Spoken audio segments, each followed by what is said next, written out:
안녕하세요. 안녕하세요. 저는 삼성 엔지니어링 꿈나무 푸른교실 환경기자단 15기 정은찬 기자입니다. 중학생이 되어 궁금한 점도 많아졌는데 이렇게 유명한 기자님과 인터뷰를 하게 되어 영광입니다. 많이 유명하지는 않습니다. 반갑습니다. 네, 안녕하세요.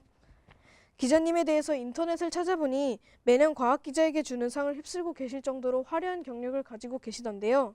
먼저 기자란 어떤 직업이며 과학기자로서 어떤 활동을 주로 하고 계신지 소개 부탁드립니다. 잘 알겠지만 이 기자라는 직업은 어떤 일이 발생했을 때 그것을 가장 먼저 달려가서 확인을 하고 그것을 객관적인 글로 표현을 해서 독자들에게 알려주는 역할을 하고 있거든요. 잘 아시겠지만 이 뉴스가 굉장히 많이 쏟아지고 있잖아요. 그 모든 상황에 우리가 직접 가서 어떤 일이 벌어지는지 알 수 없기 때문에 우리는 그 일을 기자한테 맡깁니다. 그 과학 기자도 뭐 기자와 크게 별다를 건 없는데요. 조금 특이한 점이 있다면 이제 매년 나오는 매일매일 나오고 있는 과학적 성과물, 연구 논문 같은 것들을 최대한 쉬운 말로 써서 바꿔서 독자들한테 알리는 일을 하고 있고요. 또 최근에는 뭐 지진 같은 이슈도 많잖아요. 그 지진이 발생했을 때 지진이 왜 일어나는지, 그리고 앞으로 추가 지진은 또 언제 얼마나 어떤 규모의 크기로 나올 것인지, 그런 것들을 이제 전문가들의 의견을 토대로 잘 쉬운 언어로 포장을 해서 독자분들에게 전달하는 그런 역할을 하고 있습니다. 알겠습니다. 과학이라는 분야가 사실 저희 학생들에게는 조금 어렵게 느껴질 수 있는데 기자님께서는 언제 어떤 계기로 과학에 흥미를 느끼게 되셨는지 궁금합니다. 저도 솔직히 과학은 어렵습니다. 네, 저도 초등학교, 중학교, 고등학교 다 이렇게 공부를 해왔지만 그때마다 느끼는 거는 이제 수학 과학은 항상 너무 어렵다라는 걸 항상 느꼈고요. 근데 재미를 갖게 됐던 거는 중학교 때, 맨 처음에는 수학에 먼저 관심을 가졌어요. 이렇게 열심히 하다 보니까 상을 몇 번 받게 돼서 아, 나도 좀 수학에 소질이 있나 이런 생각을 좀 하게 됐었고, 그 열심히 공부하다 보니까 자연스럽게 이과를 선택을 했고요. 그러다 보니까 이제 과학을 싫어도 어려워도 할 수밖에 없는 상황이 되잖아요. 그리고 또 대학도 이공계로 진학을 하다 보니까 과학을 하루라도 공부를 안 하면 안 되는 상황이었고, 그래서 제가 드는 생각은 과학에 흥미를 갖기 위해서는 최대한 우리 주변에서 일어나는 어떤 현상을 과학으로 어떻게 설명할 수 있을까 한번 생각해 보면 좋을 것 같아요. 예를 들어서 하늘이 파란데 왜 하늘이 파랄까라는 것을 생각해 보고 그 이유를 정말 뭐 자외선, 가시광선, 적외선 이런 것들로 설명을 하게 되면 조금씩 과학에 대한 흥미를 많이 키울 수 있지 않을까 그렇게 생각을 합니다. 기자님께서 최근에 과학 그거 어디에 써먹나요? 라는 책도 내신 것을 보았습니다. 정말 저희가 과학 공부를 하면서 항상 의구심이 들었던 점인데요. 과학과 우리 일상과 어떤 관계가 있는지 쉽게 설명해 주실 수 있을까요? 예, 그런 얘기를 많이 하잖아요. 솔직히 아까 제가 말씀드린 것처럼 하늘이 왜 파랄까라는 질문에 답을 하지 못해도 우리가 살아가는 데는 솔직히 아무런 지장이 없습니다.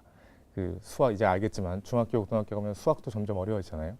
그 수학을 모른다고 해서 어떤 문제 한 문제를 못 푼다고 해서 우리가 세상 살아가는데 전혀 어려움은 없어요. 하지만 제가 생각하는 과학이 가장 중요한 이유는 그 합리적인 생각을 하는 거다라고 생각을 하거든요. 어떤 일이 닥쳤을 때, 어떤 일을 해야만 할 때 무작정 하는 게 아니라 우리가 이 일을 왜 해야 되고 지금 현재는 어떤 상황이고 앞으로 이것을 해결하려면 우리가 어떤 것을 해야 된다라는 것을 이렇게 만들어 가려면 과학을 공부하는 것만큼 좋은 건 없다고 생각을 하거든요. 그리고 또 하나는 잘 알겠지만 이 지금 스마트폰도 있고요. 또 노트북, 뭐 터치패드, 뭐 여러 가지 기술이 나오고 있잖아요. 과학기술 발전 속도가 과거하고는 이제 비교할 수 없을 정도로 빨라지고 있는데 그 일상 속에 모든 것에 다 과학이 숨어 있기 때문에 스마트폰도 과학이 없이는 만들어질 수 없는 거잖아요. 앞으로도 계속 이런 과학기술 발전 속도가 점점 빨라질 텐데 우리가 과학을 조금 더 잘 알고 있다면 그 이 다가올 세상에 우리가 좀 더 주체적으로 준비할 수 있지 않을까. 예를 들어서 이제 복제 인간도 아마 기술적으로는 이론적으로는 가능하고 그 기술적 한계가 조금씩 무너지고 있거든요. 그런 상황에 닥쳤을 때 우리는 정말 복제 인간을 만들어야 되는가라는 질문에 대한 답도 지금 스스로 고민을 해야 되겠죠. 그러니까 앞으로 굉장히 사회가 빨리 변하고 과거와는 전혀 다른 삶이 펼쳐질 거기 때문에, 그리고 그 중심에는 과학 기술이 있기 때문에 우리가 미래를 준비하기 위해서는 과학기술에 대한 관심을 갖고 공부를 해야 된다라고 생각을 합니다. 아무래도 저희가 환경기자단이다 보니 환경과학 분야에 관심이 많은데요. 기자님이 책 내용 중에 환경과 관련된 내용 한 가지만 소개 부탁드립니다. 예, 인류새라는 용어가 있어요. 들어본 적 있어요? 인류새. 글쎄요, 처음 그렇죠? 예. 2000년대부터 이제 많은 과학자들이 이야기를 하고 있는 건데 지금 시대가 우리 지구가 사람의 어떤 활동에 의해서 많이 오염이 되고 있잖아요. 그렇기 때문에 지금 지구에 영향을 미치는 게 사람이다. 그렇기 때문에 지금 시대를 인류새로 불러야 한다라는 주장도 많이 있거든요. 그리고 또 과거에는 이 생물 대멸종이라는 게 있었어요. 소행성이 떨어진다거나 커다란 화산 폭발이 일어나거나 그랬을 때 생물이 한 몇천 년, 몇만 년에 걸쳐서 멸종을 하거든요. 자연적인 현상에 의해서. 하지만 지금은 인류에 의해서 동물들이 하나 둘씩 사라지고 있잖아요. 서식지가 파괴되고. 그러니까 인류새라는 게 지금을 인류새라고 이야기를 한다면 과연 미래 세대가 인류새를 어떻게 생각을 할까 고민을 해볼 필요가 있다는 거죠. 그러니까 좋은 건 하나도 없어요. 파괴, 인간에 의한 환경 파괴, 생물 멸종 이런 거 말고는 인류가 자연에게 하는 일이 별로 없거든요. 그렇기 때문에 제 책에도 잠깐 짧게 언급을 했지만 이제부터라도 우리가 인류가 지구에 자연에 어떤 영향을 미치는지 고민을 하고 그것이 거꾸로 우리한테는 환경오염 뭐 이런 걸 다 되돌아오잖아요. 그러니까 그런 것들을 우리가 지금부터라도 우리 세대라도 고민을 하고 생각을 해야 된다라는 내용을 좀 담았습니다. 환경과 관련 내용이 여러 개 좀 있습니다. 과학 기자로서 가장 기억에 남는 순간과 보람을 느끼셨던 순간은 언제였는지요?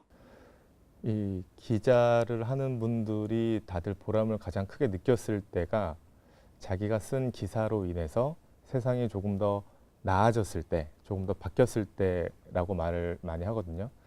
제가 그렇게 유명한 기자가 아니라서 크게 뭐 단독을 하고 그런 건 없었는데 굳이 하나를 꼽으라면 이공계 병역 특례라고 있어요. 그러니까 이공계를 선택해서 똘똘한 친구들은 병역을 군대 가는 거를 연구실에서 연구하는 걸로 대체해 준다는가 그런 게 있는데 전 정부에서 그것을 폐지하려는 움직임이 있었을 때 그것을 제가 제일 먼저 알아채고 기사를 썼고요. 그래서 지금 현재는 이공계 병역 특례 폐지가 이제 뭐라고 해야 되나요? 이번 정부에서는 추진하지 않기로 아마 이제 가닥을 잡았거든요. 어떻게 보면 사람들은 잘 모릅니다. 이공계 병역 특례 기사를 누가 가장 먼저 썼는지 모르지만 기자들끼리는 그것도 알고 있거든요. 그래서 제 입장에서도 제가 쓴 그 기사 하나로 인해서 이공계를 지원하는 학생들이 경력 단절 없이 꾸준히 연구할 수 있게 되어서 그 기사를 썼을 때가 가장 보람 있었다고 그렇게 느끼고 있습니다. 마지막으로 미래과학과 환경 꿈나무를 꿈꾸는 우리 꿈포 친구들에게 격려의 한마디 부탁드립니다. 예, 제가 뭐 격려 이렇게 할 만큼의 성공한 사람도 아니고 아직도 저도 공부하고 배워가고 있는 사람이기 때문에 그냥 저는 이 질문에 대해서 제가 만약 학생으로 되돌아간다면 어떤 일을 할까라고 좀 생각을 해봤어요. 역시 부모님 말씀이 맞습니다. 책 많이 읽고요. 그리고 가급적이면 열심히 뛰어놀고 그리고 동아리 활동처럼 다양한 체험을 해라. 저는 이렇게 제가 학생 때 못한 거기 때문에 지금 학생들한테 좀 그렇게 했으면 좀 더 우리 미래가 밝아지지 않을까 이렇게 생각을 합니다. 네. 인터뷰에 응해주셔서 감사합니다. 앞으로도 좋은 기사 많이 써주시길 바래요. 감사합니다.